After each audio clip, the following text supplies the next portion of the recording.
Hi everyone, welcome to the Untethered Mind. This is probably maybe our sixth or seventh episode, but the second time actually that I'm having a therapist on board. The idea for this podcast was definitely to have therapists, ex-Muslims, social workers, and people who've had a bit more experience in the area of religious trauma, but also working with marginalized communities. And what I've learned so far is that religious trauma, at least in my perspective, is a bit untouched when it comes to ex-Muslims, especially when there are different challenges as compared to other religious groups. Today with us, we have Sarah, who has worked with Faithless Hijabi's mental health program for maybe just about 2 years now. And but Sarah, I'll hand it to you to introduce yourself and a little more about your work as well. Thanks very much, Sarah. It's a pleasure to be here. Thank you for inviting me. It's a wonderful experience. So, yes. So a little bit about myself. My work in mental health began over 10 years ago now. And I was working for the mental health charity Mind. And a lot of the clients that we were seeing predominantly coming through were very displaced and disempowered clients, many refugees, people who were literally fearing for their lives if they returned to their country. And fear, trauma, they were carrying with them very much on a day-to-day basis. Mind is quite unique because not only do we have therapists there, we also have people working in a lot of the wraparound that help people make sense of their lives and also give them the help they need, because it isn't always about trauma. You know, we can work with the trauma. What do you do if you don't know where to live and if you have no money? So there are other things that are going on as well. And Mind was very good at working with the client, advocating for the client, and in lots of ways, not just psychotherapeutically. So that was the background to my journey.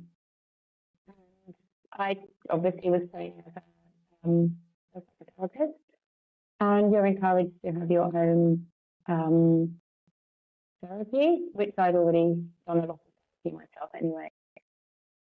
And I was already exploring my own experiences of PTSD and training to become a therapist. So I did my postgraduate diploma and I was qualified as a therapist. And as I was practicing, my work was becoming more and more focused around the idea of working with trauma. And as I said, based on the background of myself, my own personal journey and personal development, but also seeing the reality and lived experience of my clients. And I also then undertook a master's degree. I finished another year at university. I was working and looking at the effects of addiction and what was going on with addiction and what was happening with addiction. And this sort of coincided with a lot of the work I was doing with trauma and PTSD. And I then began working with Faithless Hijabi, which has been my focus, and meeting some of the incredible clients that come to you. And it's been a really unique and privileged opportunity to work with these clients. And in many respects, they have got things that are completely different to working with other religions, but there's a lot of similarities as well. We do like to look at the childhood experience and give clients the opportunity, and this is how we work with trauma generally, to be able to express and explain and make sense of the things. So It's actually, sorry to cut you off. I was actually curious about something that you said when you were doing your training about working with addiction and trauma. As a side note, I'm really curious, what were the overlaps that you found with addiction and trauma? So what were the overlaps? Like, yeah, no, it's all good. were the overlaps that you saw with like addiction and trauma that were a bit interesting? It was a fascinating piece of research. The overlaps were, it was in my experience, so the work I was doing with my clients, every single one of the clients who had addictions, whatever that addiction might have been. It could have been alcohol, it could have been drugs, it could have been gaming, it could have been porn addiction, whatever that addiction was, there was something in their past that had triggered this addiction, and it was usually trauma-based. Interesting. Yeah, and the more I've worked with Muslims and people who have experienced childhood trauma, it often presents itself, but it's presenting itself for a reason. It's presenting itself because it's present. So it's always self-reading. So it makes sense that there can be addictions in presentation. Yeah. I'm listening a lot of Mate Gabor at the moment on, you know, the childhood trauma and epigenetics, but also how, you know, this person who leads a men's group and how that kind of comes up into understanding that past, because men are usually not very comfortable with even exploring that. So I was just really curious about, you know, your experience. And you've been working with, you know, a lot of ex-Muslims. And like you said, there is a lot of overlap in terms of, you know, the religious side or the restriction side maybe. But a lot of it also stems from, you know, growing up, the childhood, the, you know, building resilience and strength, and sometimes maybe not even being empowered. Kind of going back to your experience in mind, you know, like not having a safe place to live. Trauma's one side, but not having a safe place to live, not knowing that you can actually achieve this outside what has been historically set out for you.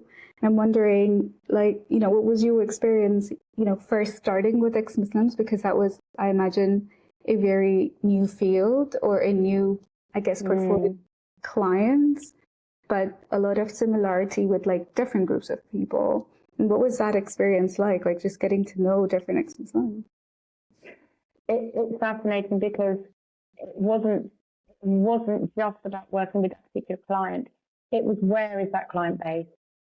So there may have been some clients who I was working with in this country, in the UK, but there may have been other clients that I was working with, who were still in their place of birth, still living with their families and in really dangerous situations. I might have been working with other clients who had already been able to escape their countries and had found refuge in other countries, but a lot of their fear-based responses were still very active. So it's different. You know, the commonality is, of course, the religion, but their experiences, where they're living, will all be very, very different. And if we kind of go into like the clients that, you know, were living with their parents, probably in countries and unsafe environments, what were some of the situations that did occur? Because I imagine as a therapist, there's also safeguarding rules, because we don't know, there's no 911 or 112.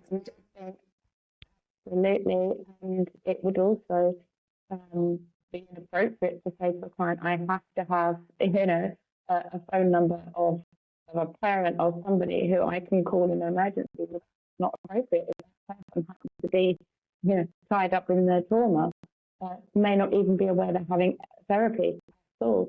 So, you know, we're working in really difficult circumstances. And of course, as clients, you know, the important thing is that you've got to keep the client safe. You have to be able to keep the client safe. And that might mean they can only explore their thoughts and their feelings, you know, in an online capacity. They're not safe to tell anyone that they're challenging their beliefs and their expectations. And sometimes I think, like, you know, even when I refer clients to therapists, I always have that first call. And, you know, that first call, sometimes people assume I'm a therapist. I'm like, guys, I'm not your therapist, but I just need to give you a lay down of, you know, we do require emergency numbers if you can, but we understand in many cases that we can't have that because the only way you can even talk to the outside world who's a professional is through this program. Yeah. And, you know, I also don't know what would happen in most cases if you needed additional support and just handling that crisis situation as well. And I obviously get feedback from therapists where, you know, most cases things go fine. And sometimes just having that feedback saying, hey, I can't continue this sessions because, you know, this has happened and I need to stop now is obviously like, you know, to me, it's also challenging, but I can only imagine for the therapist as well, which you're like, you know, you have to keep that person safe. So what has your experience been like, you know, just even within that context or just outside on like keeping that person safe, but also working like that is their only safe haven? And what has your experience been like? Because that is probably the first time they're even taking therapy. Yeah, absolutely. And they are challenging, you know, they're challenging their value systems and their belief systems. So they're having to, you know, fundamentally part of them.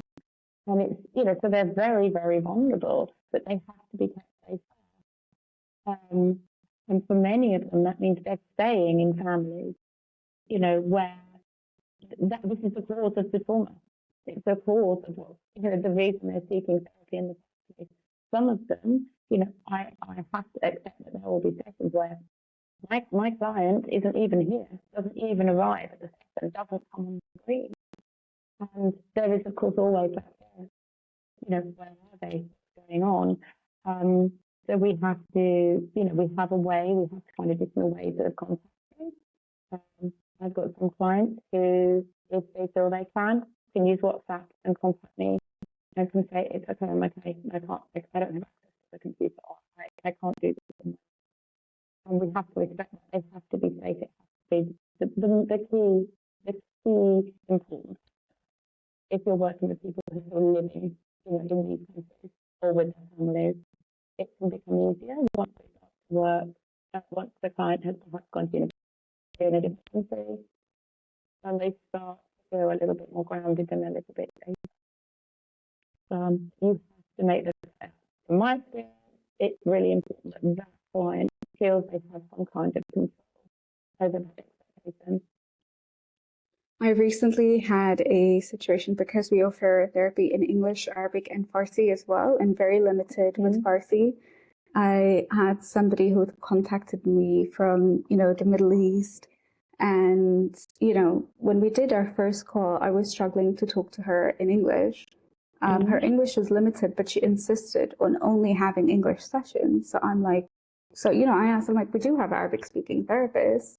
And, you know, you might find more value from it.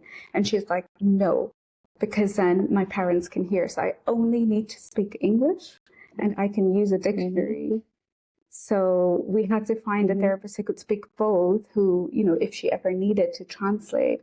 And that was like her way of saying, like, you know, her way of safeguarding herself as well is like, I will struggle, I will speak English, I will learn English to get this support, provided, you know, my family don't know what I'm doing. So even if anybody emails her, like even the Arabic speaking clinic had to email her, they were like English every time. They're like, do not use Arabic at all. And those are like some of the challenges. Yeah. And many of my clients will change their names. They will have an alias. And, you know, they are working out their own ways of keeping themselves safe. Yeah. It's always really tricky when they're still in that environment. But, you know, you mentioned also working with people, you know, who have just fled and left, and that fear is still kind of carried on. Can you elaborate a bit more on that? Yeah. So, I mean, I had, I'm trying to think, I had it was back when I was working and doing a lot of work for Mind. And we had some clients, and their trigger response. I mean, it was fortunate because we were able to do some face-to-face work. But their trigger response to some of the things that they had experienced, their fight and flight response was so active It was as if they were constantly on high alert, which they were, absolutely. And before you could go anywhere near therapy, you had to have some emotional regulation. So teaching those grounding techniques, really early grounding techniques, the breathing techniques, just starting with things that, we're giving some kind of way of emotionally regulating them. Because you can't go back to a trauma or uncover a trauma if that person is so deregulated that just having a conversation is going to give them a severe emotional or a severe PTSD response. Can you explain a bit more on the emotional dysregulation, or like an example of what that means? Yeah, so if you think of it in terms of PTSD, you might have an event. So if we use war, we can use me getting arrested as an event. Yep. Okay. So if you're happy to sort of talk the experience through, so you're arrested. But think about the feelings that you were going through at that time. What was happening? What were you feeling? What were you experiencing? I was angry. I was very contained, surprisingly very, it's so weird to say, but surprisingly very like alert, but very contained and very angry. Not like aggressive angry, but like smart angry, because I felt like I knew what was happening and what was going to happen to me. So I was like, okay, be careful about what you say and how you say it, and don't be pushed over. So I was very angry when that was happening. And then think about when you were eventually in a place of safety.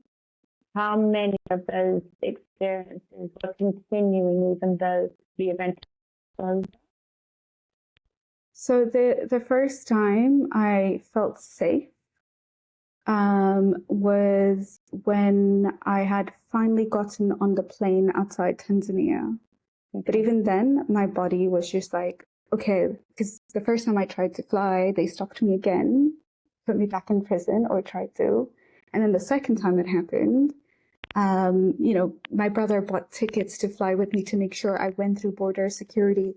But when I finally was on the plane, when I even landed in Australia at the time, so this was in Tanzania, and when I landed in Australia and I was in a quarantine hotel, I was alone for the first time in 3 months, because I was always around my family, so it didn't really hit me, the loneliness or the alone or like what had just happened, until I was in that hotel alone. And I'm like, why am I alone now? Like, now it started to hit me, and I'm like, okay, what do I do? I'm stuck in this room for 2 weeks with no outside contacts. I can open the curtains, but that's it. Yeah. So normally, if we have an experience like that, it leaves us because our body has not just our brain that intellectualizes what happens to us. It has an effect on us, and it has an effect on our body. So when we think of a sort of response, triggering type response, usually what's going on is that somebody in the here and now is being triggered by something. So it may be that once you were stuck in that room, perhaps that feeling was, I'm still stuck there, I'm still effectively in a prison. And what can happen is a lot of the feelings that we were experiencing at the time of the event almost be flashed back to that. So the feelings then that we're having in the here and now flash back. And we're having these flashbacks that can be triggered by an event in the here and now. Does that make sense? Yes, it does. No, it does. I'd never actually thought about it, because I remember telling my friends, like, I think my trauma started, one, when I lost my job because of the arrest, but two, when I was alone in the hotel room.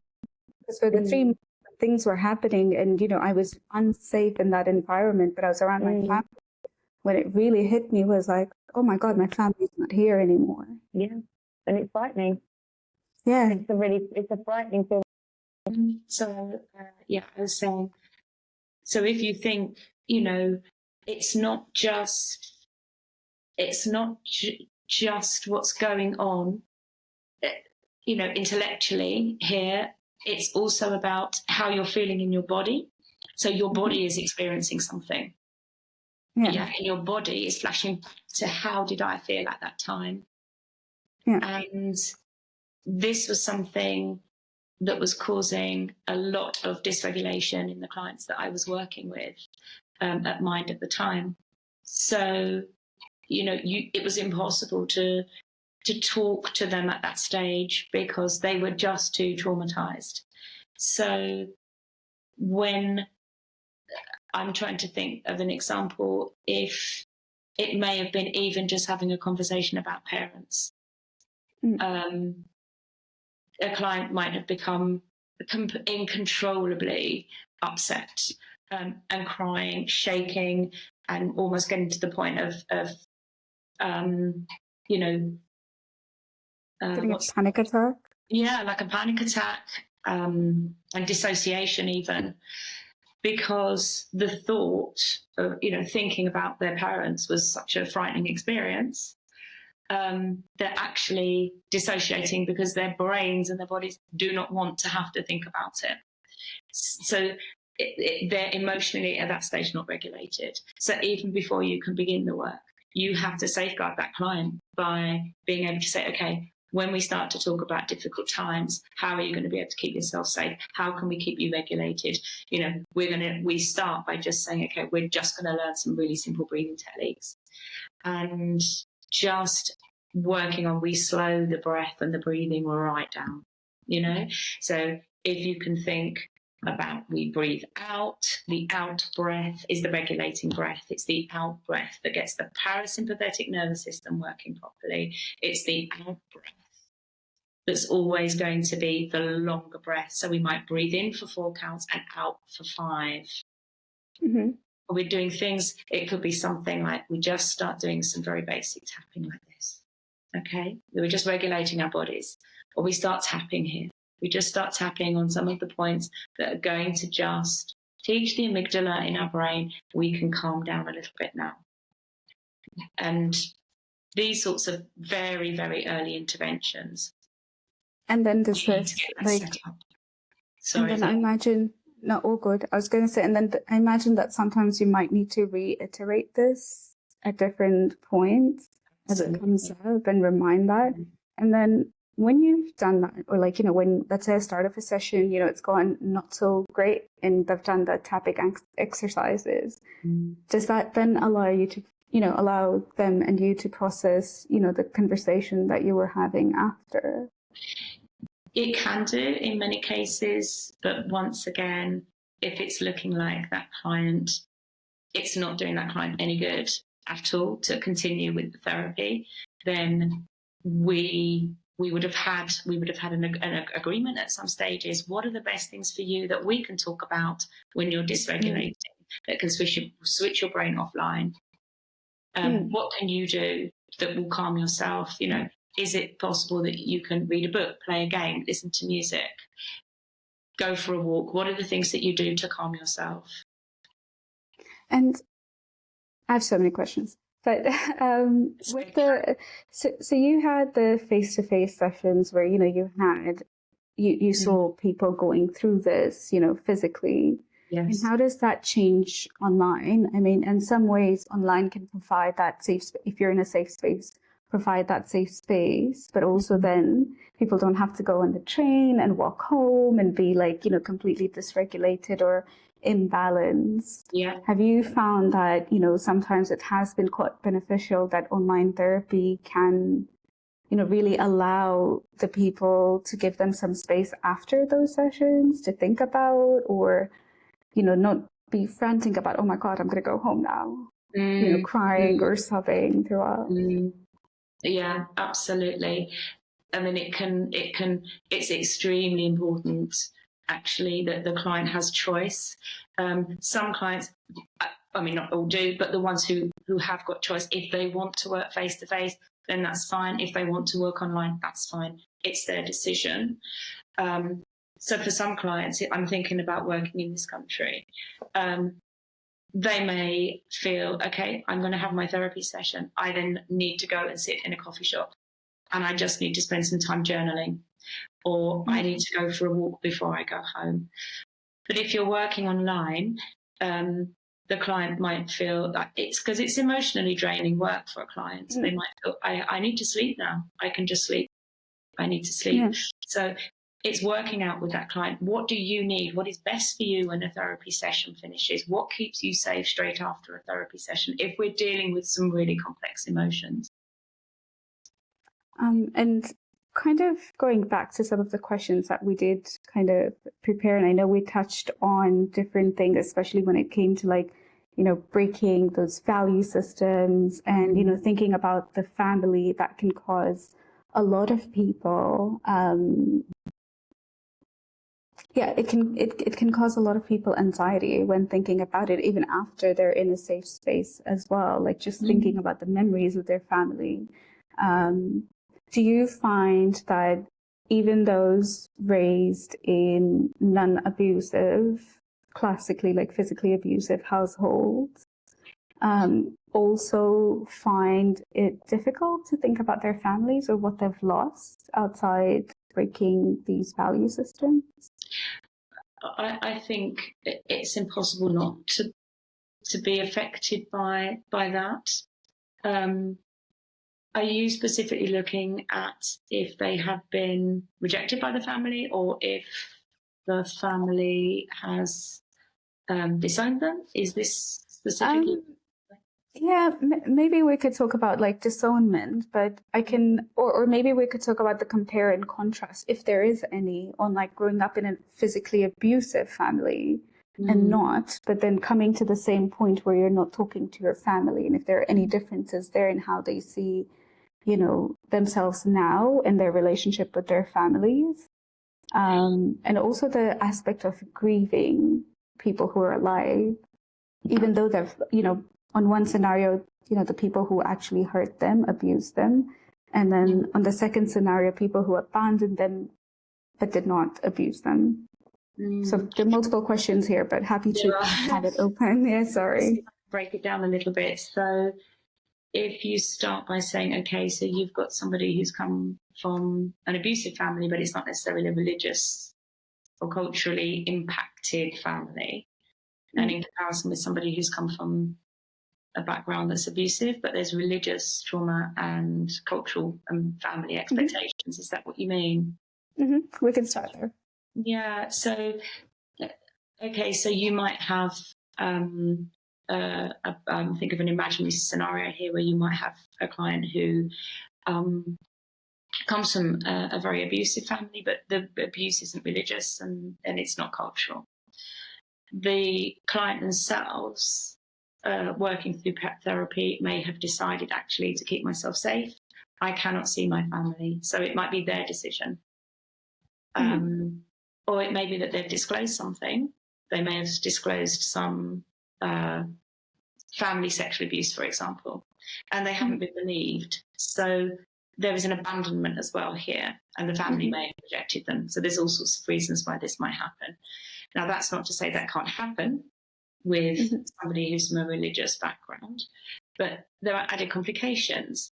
So there's the additional. So the situation, for example, I mean, which is something I might have experienced, is if a client has been indoctrinated, they may have been told some quite scary stories that have been used to keep children compliant and obeying the rules. Yeah. And so what can happen is that child isn't growing up with a critical awareness and the ability to be able to question, because it's something they're just being told. You have to believe this. This is how it is, and there is absolutely no choice here. So that sort of critical thinking can, you know, mean that client's sense of self just takes a little while to kick in and become resilient enough, I think, to be able to do the work that's needed. But there's another backdrop as well, isn't there? And that is, if a client has disclosed something, It may be their sexuality. It may be that they've experienced abuse. The family may actually reject the child, and it is the child that not only is then distant from the family, but depending on where that person is living or wherever they're living, and depending on what might be happening, that child then isn't safe because there is a fear that there may be threats of death. So there are added traumas when working with a client who is ex-Muslim compared to someone who might have had similar experiences, but not within that religious and cultural background. Does that make sense, Sarah? Am I explaining that okay? Yes, it did. And I guess just like if we go back to the religious, the scenario where the person is religiously indoctrinated. Yeah. So maybe we can use me as an example, because I feel like it's just, so for me personally, like I wasn't physically abused. Mm-hmm. There was misogyny. My family and I have a great relationship, we've worked through all of it. But for other people who are still closeted maybe, mm-hmm. and might not have gone through abuse in the physical sense, but face this abandonment or rejection in a different way.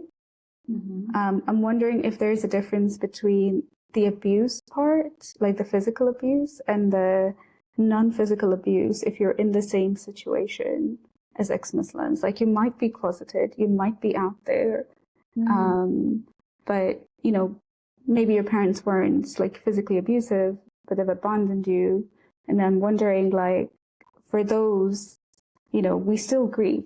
We still grieve our parents when they don't talk to us, or our family relationship. And I'm wondering if there is a difference between those two scenarios. I think this is the big misunderstanding, isn't it, when we talk about abuse, because there's an assumption that there's a sort of hierarchy of abuse, and that sexual abuse and physical abuse have got to be worse in some way than emotional abuse. But one of the things that we know, and there's data out there, research studies done that prove this, is actually the abandonment and the emotional abandonment, okay, we know in terms of its long-term impact on the client is probably worse.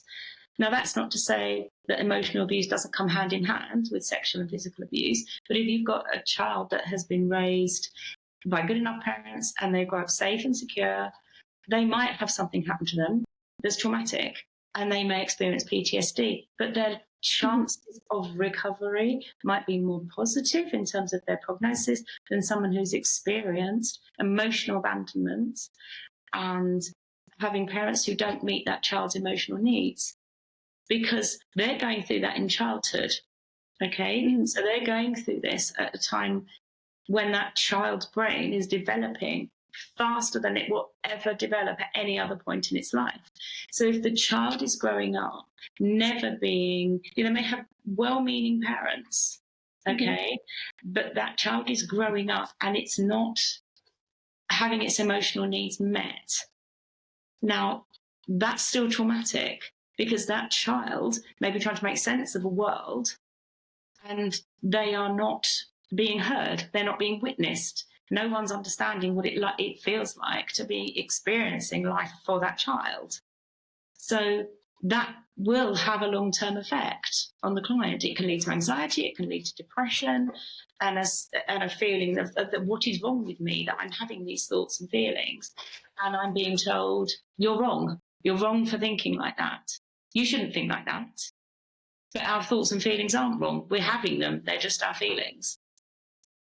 So we know that, the abuse that we're working with, we would probably consider it more of a complex PTSD, because that child's growing up in this family and it's repeatedly not being understood and witnessed and heard, and it has no choice but to be in that family. So it's going on for an extended period of time. When our brain is developing, you're learning, this is how the world works. And then when you're growing up and challenging that, it's just an added layer of deconstruction as well.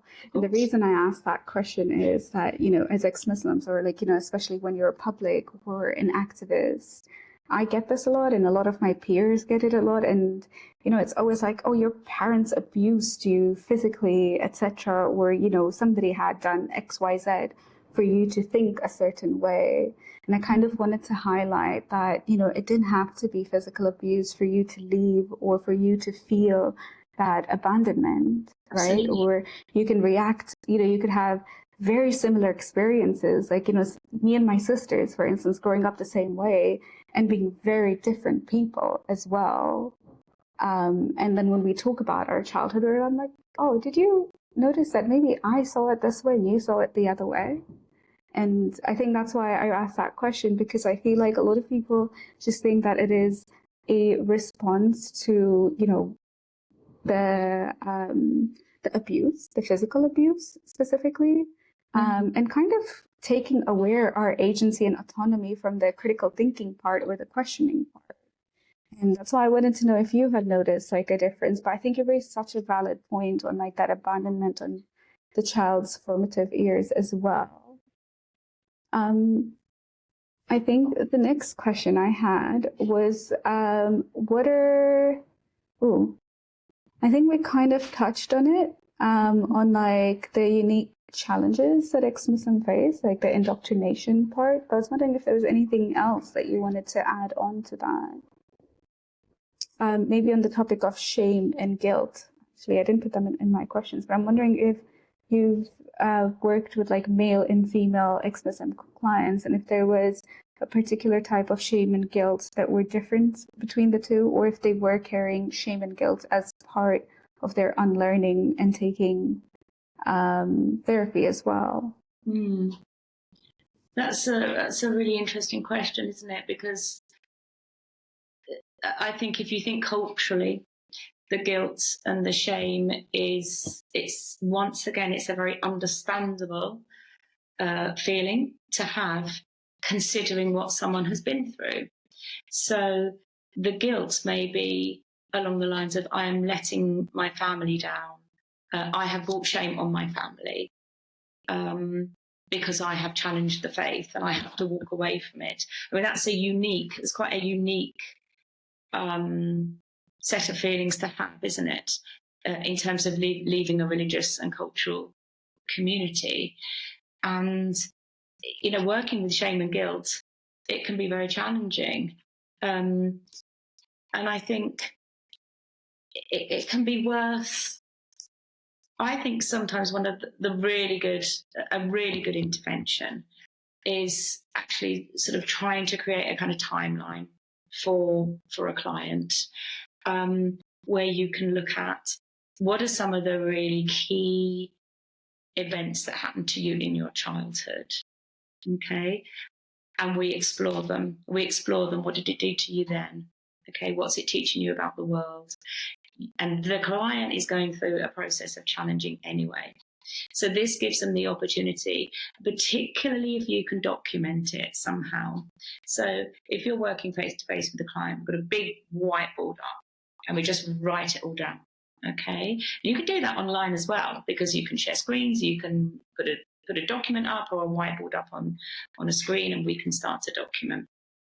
So, and often a client will look at that and say, oh my goodness, I just can't believe I went through so much, when they see it there in black and white. So they look up at the whiteboard and say, I can't believe I went through all of that. They're starting to build themselves a narrative of challenge. Okay, and if the indoctrination is part of this as well, they're starting to look back. And particularly this can be useful if they've had children of their own by then, because they're looking at their children and saying, my child is 4, look what I was going through at the age of 4, that child's a baby. There's nothing that child could possibly have done wrong that was worthy of, being treated the way it did. So they're being encouraged just to start challenging some of their deeply held belief and value system. It can be really good intervention, and it's certainly in helping them overcome the shame and guilt, because they're looking at, okay, I have lived with the shame, and it might be abuse of some kind. I have lived with the shame of that. And actually, why am I living with the shame of that? Because not that it happened, but the family's response to it. So it was made shameful. instead of actually I was protected, I was given help, and I was able to make sense of it and understand that that's not my guilt to carry, that belongs to the person who did it. So challenging by going back and looking at some of these things that may have happened to us. And a timeline is a really good way of doing it, because you don't have to look at every single individual thing, but you can say, okay, what are the real flashpoints here in your life? And that client gets to challenge it and to be able to say, okay, what is going on here? What does this look like? Is this something that I'm responsible for? Who should have helped me? Who should have been there to make sure this didn't happen? Why did no one protect me from that? Why didn't someone stop that happening? Who was protecting me? And it just starts to shift. There can be a shift in terms of where they are experiencing that shame and guilt. That's such an interesting way of seeing it, like, the timeline and highlighting what was important and asking all those questions. What happens when, the answers to those questions kind of don't resolve with a lot of them? Let's say, who should have protected me? Why didn't they protect me? And you don't have those answers, and you're stuck, and, we can have a tendency to just focus on that. And sometimes we don't go towards healing, and we go towards like pinpointing and keeping on to that. So what happens when people are stuck on those questions? And I think that's the thing, isn't it, when we're looking at childhood trauma, is because a lot of this does come from the fact that the people who had the duty of care to protect us didn't protect us from that. And this sort of takes me back to what you were saying earlier, Zara, when you said, we're challenging our own parents, aren't we? And we're grieving the fact that we didn't get what we should have got. And grief is part of that healing process as well. Actually saying, okay, what should it have looked like? How should it have been? How should I have been treated? And sometimes that means actually looking and seeing, the failures, the people who failed us, because we were failed. And grieving the childhood that we should have had and we didn't get. And that's really hard. It can be really hard for clients. That grief is, it's a process in itself. It's a bereavement, isn't it? And then once we've identified that, we can name it. And then we can start looking at, okay, how do I reparent myself? And this is when we can start doing a lot of that inner child work and reparenting work. And we can use a lot of visualization here at that point. We can start doing safe place exercises with clients, and we can sort of up the EFT work, the tapping work. A lot of clients find EMDR a really useful tool as well in terms of dealing with this trauma. But yes, it's grieving, isn't it? It's grieving what we should have had and we weren't given. Yeah, I mean, as you're talking and knowing a lot of the cases that come to me, because I do their initial screening, but also a lot of the friends who've had the questions on like, but why wasn't I treated that way? Or like, it wasn't my responsibility and now I'm stuck here. Yeah. And that has always been a question, what do I do now? Like, where do I go from here? And that has always been like a big part that I find that I think a lot of people think healing is like a one-off thing, but it's a continuous journey as well. And I think it is a continuous journey, and it's also about not just grieving, but it's also about thinking, okay, how do I live life on my terms now? So it's what is right for me, what is going to keep me safe, who are the people that I want to have around me, who are my tribe, who are the people who get me, who can become my family, actually, who are the people that I choose to have in my life, what sort of job is going to be right for me. All these things, it's when we're not just looking backwards in therapy, we're working out, okay, how do we regulate ourselves? What's life going to look like from now on our terms? And being boundaried, boundaries so other people can't trample all over us. Having some healthy boundaries isn't being selfish, actually. It's protecting ourselves. And if we're boundaried, if we're able to say, you know, this is where my boundary ends and you can't trample on it, you know, we're working out, well, who can that fit with? Who are the people that want that? And it keeps us safe ultimately. And we gain more respect actually by that than by letting people trample all over us. And that will be part of the therapy process. And I think boundaries specifically with families like ours is such a difficult task because they keep getting broken and you keep putting them up. And sometimes, like, you know, personally, I've had to put up very strong walls. It's like, don't call me during work hours. I will call you. Message me first. Mm-hmm. And if we want to talk about this, we can talk about this another time. But also, maybe this is not the right conversation we should be having. And I think for a lot of ex-Muslims, boundaries is just not a concept we've learned, not a concept our parents have learned or their parents. And we're really here now also reinventing that wheel and explaining, you know, Absolutely. I've had to do this. Like, boundaries are a good thing. They're not a bad thing. They're a way of you telling them this is how, you know, we can both get what we want if we establish this. Did you find that, you know, the concept of boundaries with the ex-Muslim clients was maybe a bit unknown to them, for some of them maybe? Absolutely, I completely agree with you. And what you were describing earlier on is intergenerational trauma. You know, this is how it's always been. You know, I was beaten by my dad because he was beaten by his dad and his dad beat him, and so it goes on. And, you know, no one has the rule book of raising children. And this is the incredible thing about growing up in this generation, is that people are having this conversation and they're starting to challenge. And it's amazing. And as the mother of 2 young children myself, well, not so young now, they're in their 20s, but they are having conversations about mental health in a way that my generation wouldn't have been having those conversations. So no one was questioning it. No one questioned it at all. And now we're sort of saying, okay, well, why did my parents behave in that way? Oh, well, actually, that's exactly how their parents parented them. And you can go back and back and back.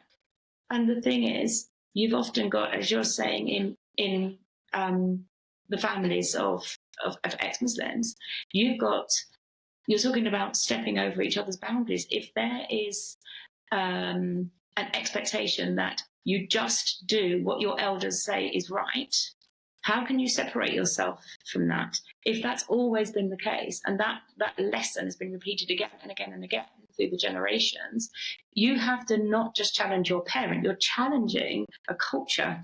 You are challenging a cultural norm that their needs matter more than my needs. Yeah, exactly. I think that's such a good way to put it, like challenging the cultural norm, because it's not been done before. And when it was done, it was shut down. Like, what do you mean you're going to have boundaries? What do you mean you're going to move out? How dare you not answer my call, for instance? Or why, or how could you even leave? And then, you know, being guilted into it, and it goes into a cycle as well. Yes. You know, even when you set boundaries, they're like, oh, but why, your mom's dying? Or, you know, a lot of different things that come around into, like, you know, putting you back, even when you've set boundaries, so putting you back into a position of this vulnerable child again. When we don't enforce those boundaries, or, you know, when we feel like we've done the healing work, but then one thing could hit it, you know, a phone call, and then you're kind of back to that vulnerable child who is in that situation, and you find yourself going like, oh, but I thought I had done the work. And that's why I always feel like healing is such a constant cycle for many of us, especially when it's so deeply entrenched in your whole being, not just where you were born, who you grew up, but, you know, it's, I don't want to say like, you know, our blood or our skin, but it comes as a parcel of your identity. Like that is your identity, to submit as a, you know, woman raised in a Muslim faith. and of, you know, this specific ethnic group. So when you rebel, or like, you know, when people see my name and they're like, oh, I thought you would be wearing a hijab, like an Uber driver says it. And I'm like, hello, we're in Sweden. You can't talk to people this way. But also, I can imagine for some people it's a lot worse as well, like living in those countries, or, you know, for instance, Somali women. You know, there's this common phrase, or like there's this common sentiment that the moment you leave Islam, you're no longer Somali. And I'm like, yeah, but that's your ethnicity. Yeah. And that's like so common there, that it's like you're just abandoned. Yes. Because that was what you're meant to be. And I was talking to a colleague who said, you know, until I was 16, I didn't even know you could remove it. Like, you know, just like me, I didn't know you could remove a hijab, let alone somebody could leave Islam. Because in our communities, you're just not allowed to. There is no room at all. You would have never seen that happen. Yeah. And 10 years ago, I would have never known that, you know, ex-Muslims existed at all. Let alone, like, you know, me not wearing a hijab. How old am I? Yeah, maybe I stopped wearing a hijab just a bit over 10 years ago. But even like, you know, those things, like no woman in my family had not worn a hijab, like, you know, had not worn a hijab. So when I took it off, it was just like immediate guilt and shame and, you know, whatnot, which was very interesting because my mum was the one who was like, yeah, I understand you're in Australia, you might face a bit of racism. So I understand your decision to remove the hijab. So that was really interesting to see that she was playing the supportive actor here.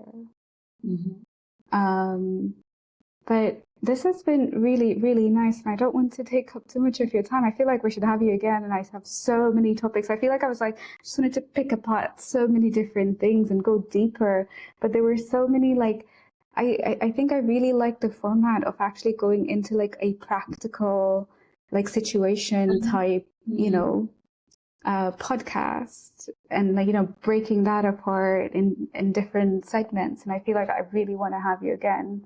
I would really look forward to that, Zara. It's been an absolute pleasure.